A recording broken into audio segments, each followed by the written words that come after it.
Hello friends, welcome back to my YouTube channel. ఈ కృష్ణాష్టమికి ఏ టెంపుల్కి వెళ్దామని ప్లాన్ చేసుకుంటున్నారా?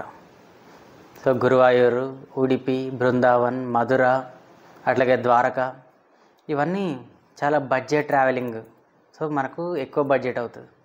హైదరాబాద్ దగ్గరలోనే ఒక శ్రీకృష్ణ టెంపుల్ కావాలి, తక్కువ ఖర్చులో వెళ్ళొచ్చేసేయాలి. అందులో వర్షాకాలం ఎక్కువ దూరం వెళ్ళి ఇబ్బంది పడలేం. సో కాబట్టి బెస్ట్ టెంపుల్ ఒకటి ఉంది.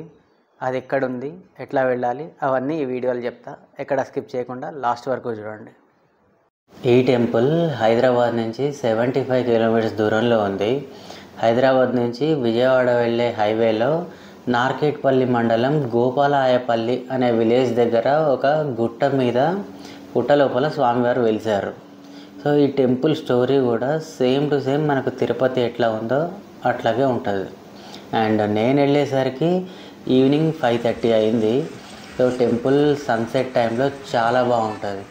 అయితే సన్సెట్ టైం కానీ సన్ రైజ్ కానీ ఈ రెండిట్లలో ఏదో ఒక టైంకి వెళ్ళడానికి ట్రై చేయండి.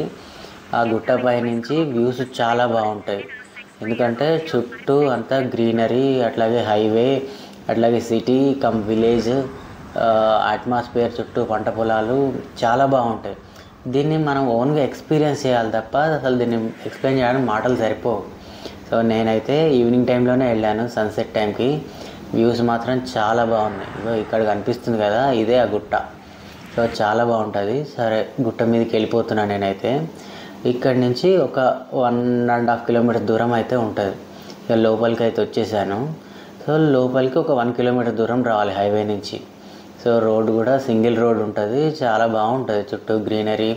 అండ్ వర్షాకాలంలో వెళ్తే మాత్రం వ్యూస్ చాలా బాగా ఎంజాయ్ చేస్తారు ఎండాకాలం కంటే, ఎందుకంటే గ్రీనరీ అంతా బాగా కనిపిస్తుంది. ఇక చూడండి, మనకు బోర్డు కనిపిస్తుంది కదా, వారిజాల వేణుగోపాల స్వామి టెంపుల్. కింద నుంచి ఇది కొండపైకి ఒక వీడియో తీసా. Same to same Bhuvanagiri fort లాగానే అనిపిస్తుంది. చుట్టూ పంట పొలాలు, వెళ్ళే దారి అంతా ఏదో మున్నార్లోనో లేకపోతే కూర్గ్లోనో ఏదో విలేజ్లో ఉన్నట్టు ఫీలింగ్ వస్తుంది మనకి. సో కొండ కదా, కొండ మీదకి వెహికల్ వెళ్ళిపోతుంది. మన ఓన్ వెహికల్ వెళ్తే మనం పై దాకా వెళ్ళిపోవచ్చు. ఒకవేళ మీరు పబ్లిక్ ట్రాన్స్పోర్ట్ వస్తే మెయిన్ రోడ్ మీద దిగి ఒక 1 కిలోమీటర్ లోపలికి రావాల్సి ఉంటుంది.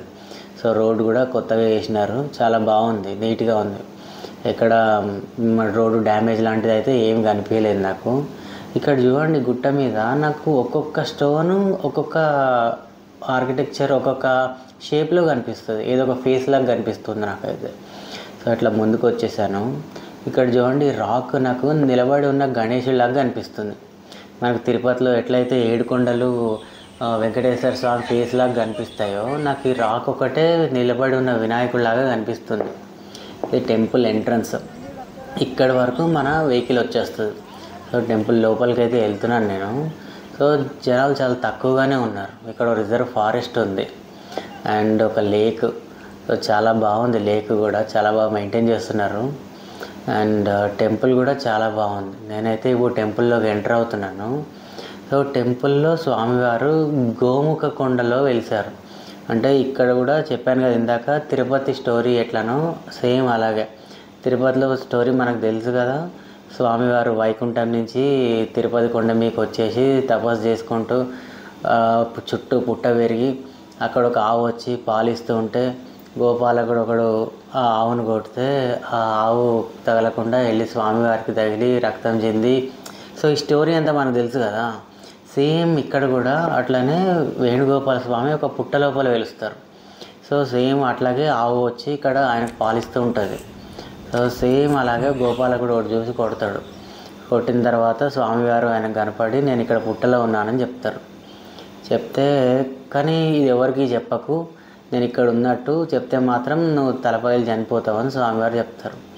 కానీ ఆ గోపాలకుడు నేను చనిపోయినా పర్లేదు, స్వామివారు అందరికీ దర్శనం ఇస్తారని చెప్పి ఊళ్ళోకి వెళ్ళి అందరికీ చెప్పేస్తారు.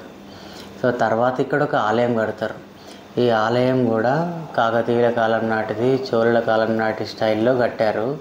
అయితే ఈ మధ్య మళ్ళీ రీకన్స్ట్రక్షన్ చేసినట్టున్నారు. పాత కన్స్ట్రక్షన్స్ ఏం కనిపించలేదు నాకు. సో అంతా రీమోడలింగ్, కొత్త ఆర్కిటెక్చర్ కనిపిస్తుంది. రీసెంట్గా కన్స్ట్రక్షన్ చేసినట్టే ఉంటుంది మనకి ఇప్పుడైతే. ఈ వ్యూస్ చూడండి ఎంత బాగున్నాయో. కొండపై నుంచే ఇదంతా షూట్ చేశాను. ఇక్కడ ఇంకో విశేషం ఏంటంటే, స్వామివారు రుక్మిణీ సమేత సత్యభామ సమేతంగా వెలిశారు. జనరల్గా శ్రీకృష్ణుడి ఆలయాలు ఏవైనా బాలకృష్ణుడు కానీ రాధాకృష్ణులు కానీ లేకపోతే పూరిలో అయితే సుభద్రా సమేత బలరామ సమేతంగా వెలిశారు. భార్యలతో సహా వెళ్ళడం ఇక్కడే చూస్తున్నాను నేను. చాలా బాగుంది. జనరల్గా కృష్ణాష్టమికి ఉడిపి కానీ గురువాయూర్ కానీ మధుర కానీ ఏదైనా లాంగ్ టూర్ ప్లాన్ చేసుకున్నా, కానీ హైదరాబాద్ దగ్గరలోనే ఇంత మంచి టెంపుల్ ఉందని తెలిసిన తర్వాత ఫస్ట్ ఇక్కడికి వచ్చేసా. సో టెంపుల్ అయితే చాలా బాగుంది. ఈ కృష్ణాష్టమికి ఏదైనా టెంపుల్ వెళ్ళాలి, కృష్ణుడి గుడి చూడాలి అనుకుంటే ఇదే మీకు బెస్ట్ చాయిస్. సో తర్వాత ఇక్కడ ఒక ఇష్టకామేశ్వరి విగ్రహం ఉంది, పైన చూస్తున్నారు కదా. అది యాక్చువల్గా మార్నింగ్ టైంలోనే వెళ్ళడానికి అవకాశం ఉంటుంది. నేను ఈవినింగ్ వచ్చాను కదా, అక్కడికి వెళ్ళడానికి అవకాశం లేదు. నెక్స్ట్ టైం ఎప్పుడన్నా వస్తే అది చూడడానికి ట్రై చేస్తాం. అట్లాగే ఇక్కడ ఒక శివాలయం కూడా ఉంది, రీసెంట్గా కన్స్ట్రక్షన్ స్టార్ట్ చేశారు.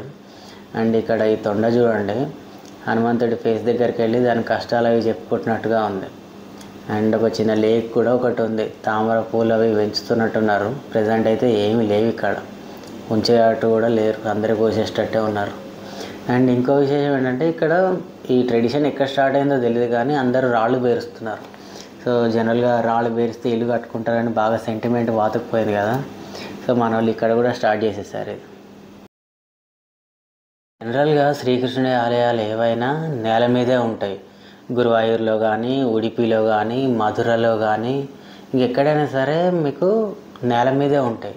గుట్ట మీద ఒక శ్రీకృష్ణుడి ఆలయం చూడడం నేను ఇదే ఫస్ట్ టైము. సో మీరు ఇట్లా ఇంకెక్కడైనా చూసి ఉంటే కామెంట్ బాక్స్లో కామెంట్ చేయండి. ఫ్రెండ్స్, ఇది టెంపుల్ డీటెయిల్స్.